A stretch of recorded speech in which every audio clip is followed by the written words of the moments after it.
Hello students, welcome in Fast Mind once again. Today we will discuss second part of Unit 1 Applied Mathematics Class 11th का second part हम आज shoot करेंगे और उसकी के बारे में हम we will discuss today compare of two ratios. जैसा कि हमने लास्ट क्लास में आपको बताया था जो पॉइंट हम करने वाले हैं, तो उन्हीं से हम आप आज का स्टार्ट करते हैं। तो दो क्वांटिटीज को कंपेयर करने के लिए हम क्या करते हैं, हम इस एग्जांपल के थ्रू आपको एक्सप्लेन करते हैं।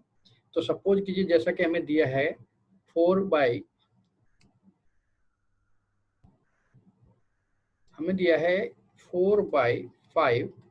एंड 18/25।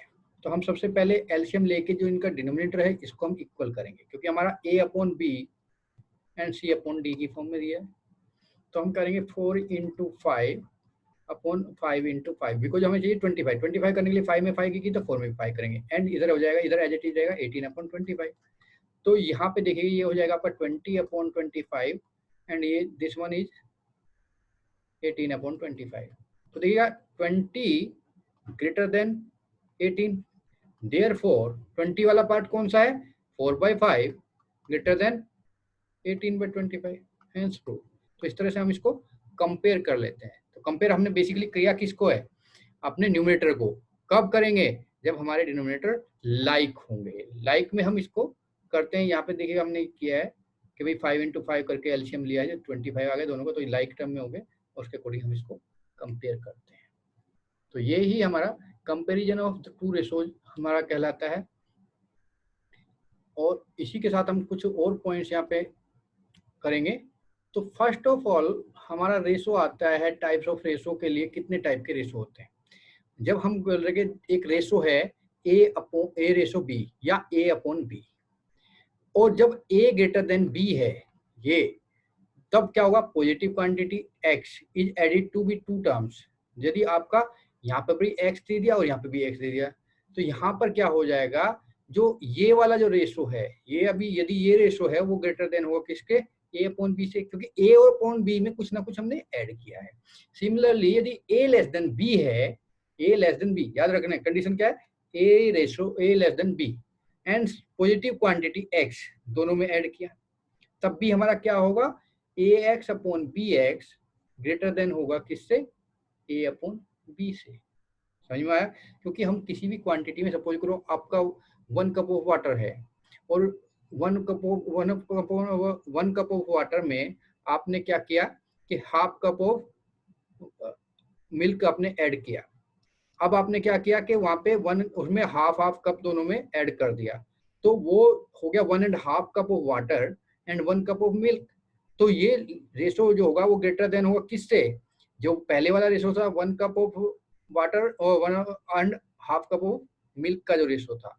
तो इसी तरह से यदि कोई क्वांटिटी आप दोनों में ऐड कर देते हैं, वो रेशो बढ़ जाता है, उसकी क्वांटिटी बढ़ जाती है। जैसे ax रेशो bx है तो इक्वल टू होगा, यदि कोई b नंबर है, a और b दोनों इक्वल हैं और दोनों में सपोज करो यहाँ पे भी 2 है, यहाँ पे भी 2 है, यहाँ पे 3 ऐड किया तो यहाँ पे भी 3 ऐड किया, तो दोनों क्या होंगे, इक्वल होंगे, कोई भी बड़ा या छोटा नहीं होगा।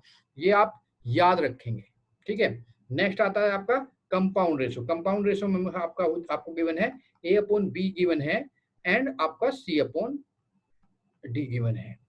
तो यहाँ पर क्या करते हैं, यहाँ पर ये c/d गिवन है, तो ये आप करेंगे, इसको आप बोल सकते हैं AC, ऊपर का कंपाउंड बोलते हैं AC रेशो BD, यानी कि ऊपर ऊपर की मल्टीप्लाई और नीचे नीचे की मल्टीप्लाई। तो इसी रेशो को, एक मिनट ये मैं क्लियर कर लेता हूँ, एक बार बोर्ड साफ करता हूँ, उसके बाद चलते हैं। तो ये होगा आपका, क्या बोलेंगे इसको हम कंपोनेंडो डिविडेंडो के अकॉर्डिंग भी हम इसको लेके चलते हैं। और अब हम बात करेंगे कि एग्जाम्पल लेंगे, एग्जाम्पल से हम क्या करेंगे कि भाई डिवाइड करना है, जो आपका divide ₹80 PQ and R, 3 ratio में हमें डिवाइड करना है। किस फर्स्ट रेशो क्या है, 1/4, सेकंड 1/3 और नेक्स्ट है आपका 1/2। तो सबसे पहले हमारा रेशो जो है वो है आपका, क्या करेंगे, किसको करना, 80 को। चलिएगा जी 80 का कर लेते हैं। तो सबसे पहले आप देखिएगा, यदि इसको हम लेते हैं, इन तीनों का हमारा क्या आएगा, एक एलसीएम लेते हैं तो हमारा आता है 12। तो हम सबसे पहले इनका रेशो ले लेते हैं। तो ये रेशो को लेके एलसीएम लेके क्या होगा आपका 4 3 12, तो 3 × 1 3/12 हो जाएगा, एंड ये हो जाएगा आपका 4/12, एंड ये हो जाएगा आपका 6/12। तो ये हो गया आपका, इस रेशो में ये होंगे।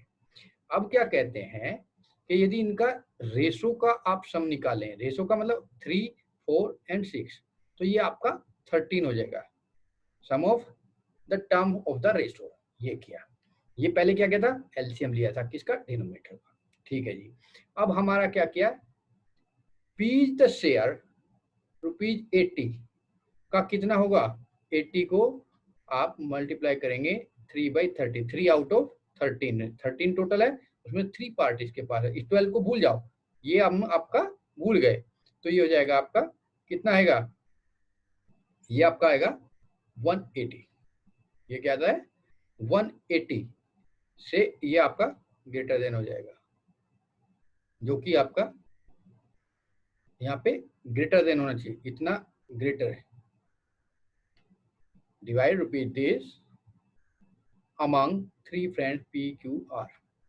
ठीक है, ये आपका 80 नहीं है, ये आपका कितना होना चाहिए, ये होना चाहिए, ये आपका यहाँ पे प्रिंटिंग मिस्टेक आपका आया हुआ है, ये आपका होना चाहिए 13, 180 × 13 अपॉन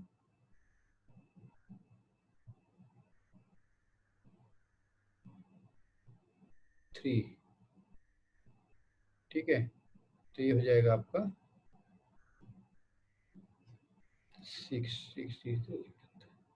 780 को इसने डिवाइड किया हुआ है। ठीक है, तो ये 780 है, यहाँ पे ये 780 है, याद रहेगा। तो यहाँ पे फिर 780 को जब करा तो 83 का अंतर, ये 60 हुआ, 64 ये आ गया। ये भी 780 है, ये यहाँ पे याद रहे, ये है 780 के अकॉर्डिंग इसको सोल्व करना है। तो ₹780 को आपको डिवाइड करना है, नेक्स्ट लेंगे तो ये आपका ये आ जाएगा। देखिए सम इसका कीजिएगा, 180 प्लस आपका 240 plus 360 which is equal to, किसके इक्वल आएगा, ये आएगा आपका 780 के equal. Sum of all parts is equal to the whole parts. ठीक है, ये आपका प्रिंटिंग मिस्टेक है आपकी एनसीईआरटी में, जो कि 80 लिखा हुआ है एग्जाम्पल में, ये आपका 780 होना चाहिए। ठीक है, तो इसके अकॉर्डिंग हम इसको सोल्व करें, तो याद रखना आपकी एनसीईआरटी में थोड़ी सी ये प्रिंटिंग मिस्टेक थी। अब आपका आ जाते हैं हम नेक्स्ट प्रॉब्लम पे। नेक्स्ट प्रॉब्लम में हमारा क्या दिया है, नेक्स्ट प्रॉब्लम में हमें दिया है कि भाई, एक मिनट, हमें दिया है कि एक बैग है और उस बैग के अंदर, in a bag there are coins in the denominations, denomination मतलब किसके टर्म में है, ₹2 के हैं, ठीक है, और ₹5 के हैं, इन द एंड 3:5:7 में है। ठीक है, तो टोटल वैल्यू कितने हैं, ये ₹1 का है, ये ₹1 के हैं, ये यहाँ पे फिर प्रिंटिंग मिस्टेक इसमें कुछ ज्यादा ही है, ये ₹1 के कॉइन है। ठीक है जी, तो ये कहता है if the total value of the coin in the bag is ₹144, find the number of coin in each denominations and also the total value of the 2 coins। तो सॉल्यूशन यहाँ पे क्या बनता है, यहाँ पे बनता है भाई ₹1 के कॉइन, ₹2 के कॉइन, ₹5 के कॉइन, 3 5x, यानी कि x मतलब नंबर ऑफ नोट, क्योंकि एक तो है नहीं, एक से ज्यादा है, तो यहाँ पे क्या करेंगे, ₹2x + 5x + 7x into 5 into 2 into 3, 3x's plus 10x's plus 35, इनका हम मल्टीप्लाई डिनोमिनेशन में मल्टीप्लाई करेंगे। ये आपने 10th में पढ़ा हुआ है, आपने 8th में पढ़ा, बेसिकली 8th का यहाँ पे ऑपरेशन आपको दिया हुआ है। तो यहाँ पे हमने क्या किया, 3 से मल्टीप्लाई किया, x नोट हो गए, 5 के x नोट हैं, वो 5 टाइम x के, क्योंकि 5 रेशो दिया हुआ है यहाँ पे, तो 5 into x into 2 के नोट है, तो 2 से मल्टीप्लाई, 7 रेशो 7 है, कितने हैं 5 के, तो इंटू 5 किया, तो ये 48x हो गया, 48x हो गया, और इक्वल टू कितने रुपीज है, इसमें आपके 144 है, और 144 x इक्वल टू आपका 3 आया, x इक्वल टू 3 आया, तो आपको इसमें देखेगा, आप x की वैल्यू सबसे पहले इसमें रखेंगे 3x इक्वल टू 9, क्योंकि 3 into 3 equal to 9, because x equal to 3। यहाँ पे रखेंगे तो 5x है, तो 5 इंटू 3, 5 इंटू 3 कितना हो जाएगा 15, 15 और 15 नोट किसके हैं 5 के, इंटू 5 कर दो तो ये आ गया 75 रुपीज, इसके हो गया। ठीक है जी। उसके बाद आता है आपका 7x, 7 इंटू 7 के कितने हैं 7x, 7 इंटू 3 21, 21 कॉइन्स आपके कितने हैं रुपीज 5 के हो गए। तो इस तरह से आपका ये सॉल्यूशन हो जाता है। तो यही आपको करना है। और इसी के साथ हम नेक्स्ट ले लेते हैं थोड़ा। नेक्स्ट एग्जांपल आपका आ जाता है, नेक्स्ट आता है आपका प्रपोर्शन। प्रपोर्शन में क्या होता है कि भाई इसने बोल दिया कि a upon B equal to C upon D के है, यानी कि कोई भी रेशो, दो रेशो को इक्वेट करना, तो उसको हम प्रोपोर्शन बोलते हैं। फॉर एग्जांपल यहाँ पे दिया a B c d are respectively known as a first, second and third, fourth proportion. तो ये जगह a upon B equal to C upon d, इसमें हम रेशो देते हैं, ये हम लेके चलते हैं। तो यहाँ पर हमारा होता है, एक याद रखेंगे, A D equal to B C होता है always, A D equal to B C होता है। तो first term and fourth term are called x term. ये आपका ए रेशो बी प्रपोर्शन के डबल रेशो वाला कराते हैं, सी रेशो डी। तो ये और ये, सॉरी, ए और डी को क्या बोलते हैं एक्स टर्म, और बी एंड सी को बोलते हैं इन टर्म। ठीक है, तो या मिडिल टर्म भी बोल देते कई जगह। तो ये आप लेंगे product of x term equal to product of means term. तो the fourth term can also be referred to as the fourth proportional of a b and c. ठीक है, प्रोपोर्शनल में लेके चलेंगे, a ratio b equal to c ratio d दिया, यानी कि a upon B, जो कि हम पहली बार में यहाँ बता चुके हैं, ये आपका आ गया। तो यहाँ पे है आपका a b ratio a proportional d ratio c. तो b upon a equal to d upon c भी बोल सकते हैं, वो जिस रेशो में दिया उसी के अकॉर्डिंग आप उसका आंसर निकालेंगे। A ratio b ratio proportional to c ratio d, that means a d यहाँ देखिएगा, तो proportional by b upon c. तो यहाँ पे दिया देखिएगा a ratio c equal to b ratio d. तो इसी रिलेशनशिप को यदि a ratio c equal to b ratio d है, तो इसका नाम है अल्टरनेंडो। इस रिलेशन को बोलते हैं, एक थ्योरम होती है अल्टरनेंडो, यानी कि अंदर अंदर के अल्टर कर दिए हैं। अल्टर मतलब ये आपका क्या था बी सी था, तो ये आपका इसको इसके साथ अंदर ही अंदर कर दिया, और ये वाला इसके साथ कर दिया। तो ये आपका हो जाता है अल्टरनेंडो थ्योरम के अकॉर्डिंग सॉल्यूशन हो जाता है। अब हम आते हैं नेक्स्ट प्रॉपर्टीज पे। नेक्स्ट प्रॉपर्टीज क्या है जरा देख लेते हैं। 7th पॉइंट देखते हैं। 7th पॉइंट है आपका, यहाँ पर जैसे डिस्कस किया गया है, तो देखिएगा एडिंग 1, यहाँ पे अभी हमने अल्टरनेंडो की बात की थी, तो यहाँ पर क्या बोलता है, यहाँ पर बोलता है कि एडिंग 1 इन बोथ, किसमें साइड्स में, दोनों साइड्स में हमने क्या किया 1 ऐड कर दिया। तो ए रेशो बी प्रोपोर्शनल था सी रेशो डी के, तो क्या होगा ए अपॉन बी प्लस 1, और ये हो जाएगा सी अपॉन डी प्लस 1। तो ये जगह a plus b upon b and equal to c plus d upon d. ठीक है, तो अभी हमने अल्टरनेंडो पढ़ा था, याद रहे। अभी क्या हो जाएगा, ये हो गया a plus b ratio b equal to c plus d ratio d. इस रिलेशनशिप का नाम होता है कंपोनेंडो। तो यहाँ पर आपने दोनों चीजें सीखी, अल्टरनेंडो यानी कि अंदर अंदर के टर्म को एक्सचेंज कर देना दोनों को, और आपने कंपोनेंडो सीखा। कंपोनेंडो में क्या हुआ कि जो आपका सेकंड पार्ट है उसको ऐड करना और उसी से डिवाइड करना, तो ये होता है आपका कंपोनेंडो। सब्ट्रैक्ट कर दो ये वनी में, इसी में यदि आपने सब्ट्रैक्ट कर दिया a upon B minus B कर दिया, तो ये जगह रेशो कर दिया किसका c minus D upon D हो जाएगा। तो ये हो जाएगा आपका, इसी को बोलते हैं डिविडेंडो। यदि आपने माइनस किया तो माइनस करने वाले को क्या बोलते हैं, ये हो जाता है a minus B upon B equal C minus D upon D. तो इस रेशो को बोलते हैं डिविडेंडो। तो आपने क्या क्या पढ़ा, अल्टरनेंडो, कंपोनेंडो एंड डिविडेंडो। अब यहाँ पर एक दूसरा, और इसी में जब हमने दो इक्वेशन हमारी बन चुकी है फर्स्ट और 2, तो अब हम आते हैं नेक्स्ट पे। तो डिवाइड कर देते हैं हम दोनों इक्वेशन को। जब दोनों इक्वेशन को आप डिवाइड करेंगे तो आपके पास एक वैल्यू बच जाएगी। देखिएगा बी से बी कैंसिल, तो आपके पास बच जाएगा a plus b upon a minus b equal to c plus d upon c minus d. तो इस टोटल का नाम होता है कंपोनेंडो एंड डिविडेंडो। याद रहेगा, इस टोटल को जब ये वाला ऑपरेशन डायरेक्ट नाइन्थ वाला पॉइंट लगाते हैं तो इस पॉइंट को हम बोलते हैं कंपोनेंडो डिविडेंडो। आई थिंक आपको क्लियर होगा। ये हम यूज करेंगे इन चैप्टर में और इसी के साथ हम आगे चलेंगे।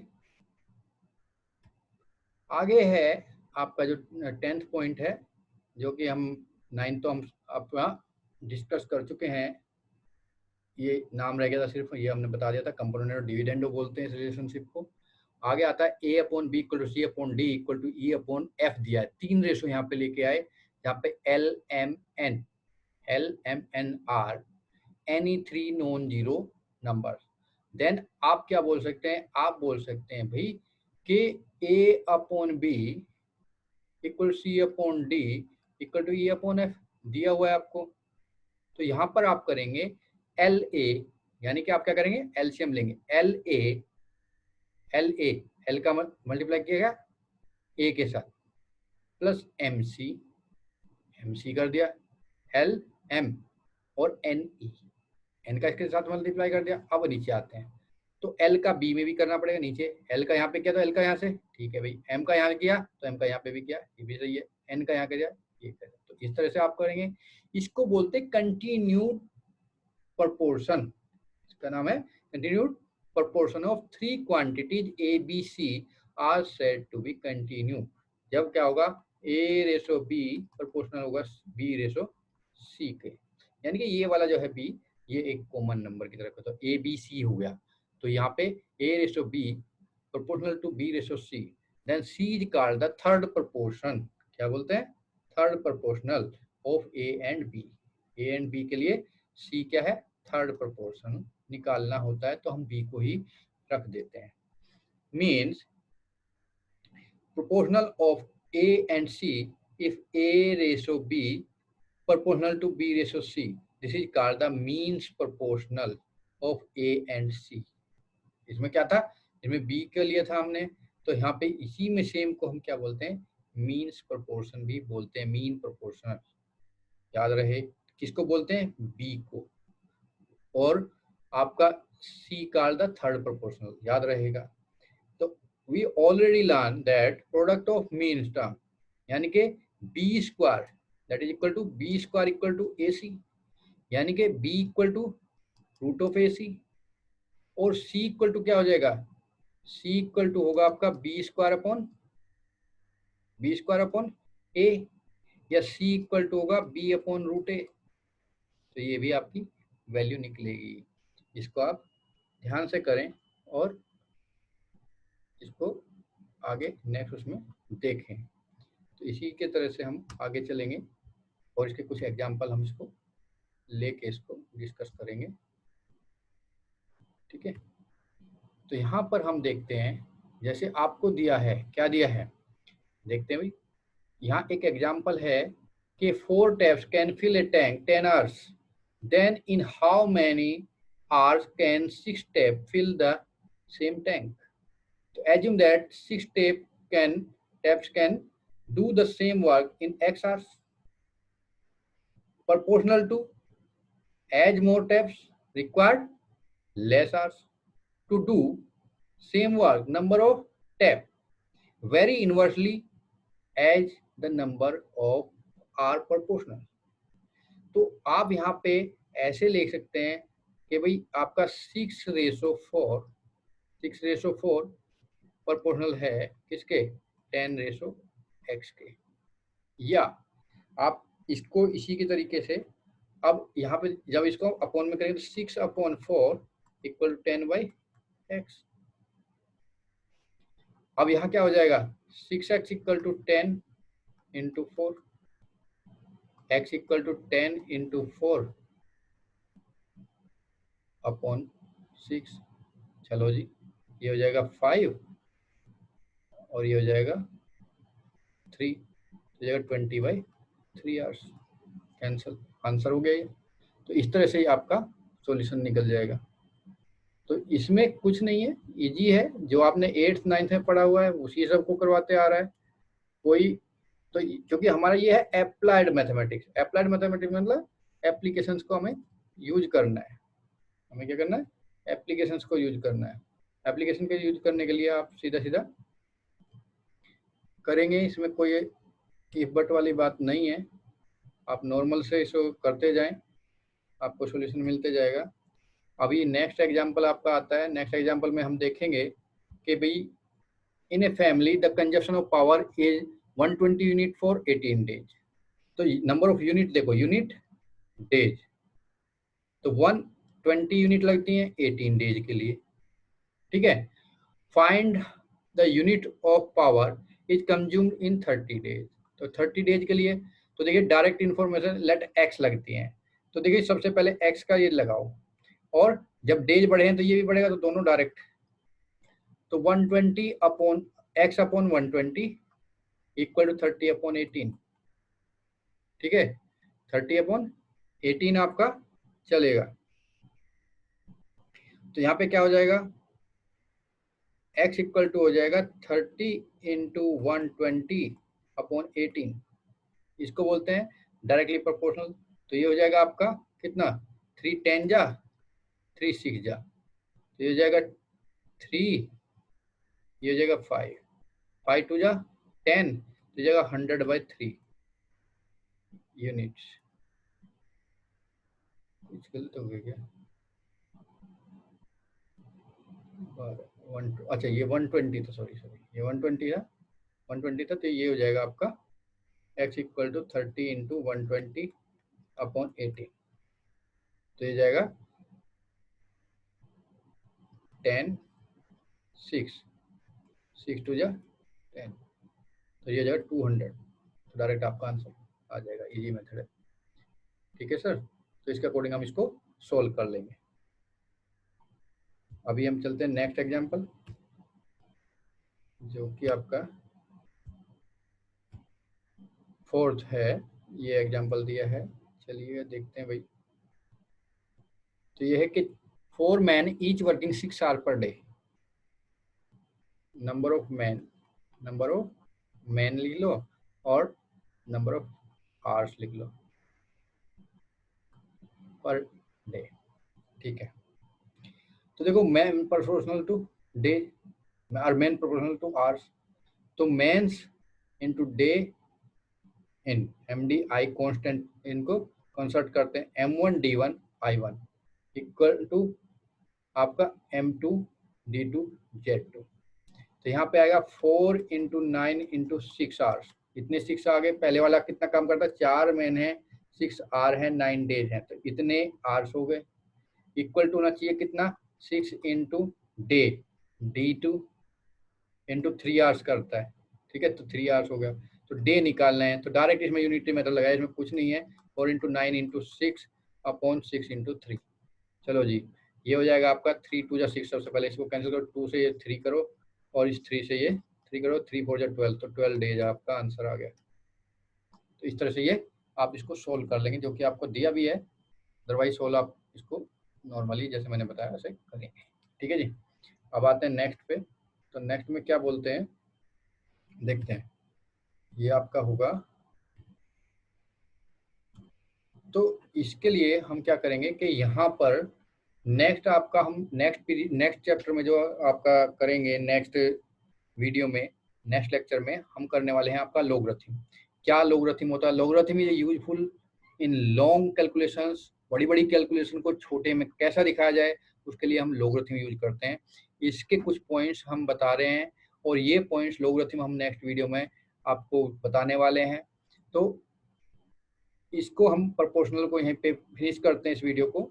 आप इसको ज़्यादा ज़्यादा शेयर करें, लाइक करें और सब्सक्राइब करें सबसे ज़्यादा, ताकि आपको, जैसे कि हम अभी नेक्स्ट में लोगरिथम करने वाले हैं, तो ये सब वीडियो आपको टाइमली मिल सके, इनके आपके जो इंटीमेशन है। तो आप ज़्यादा से ज़्यादा इसे सब्सक्राइब करें, लाइक करें और शेयर करें। Thank you so much.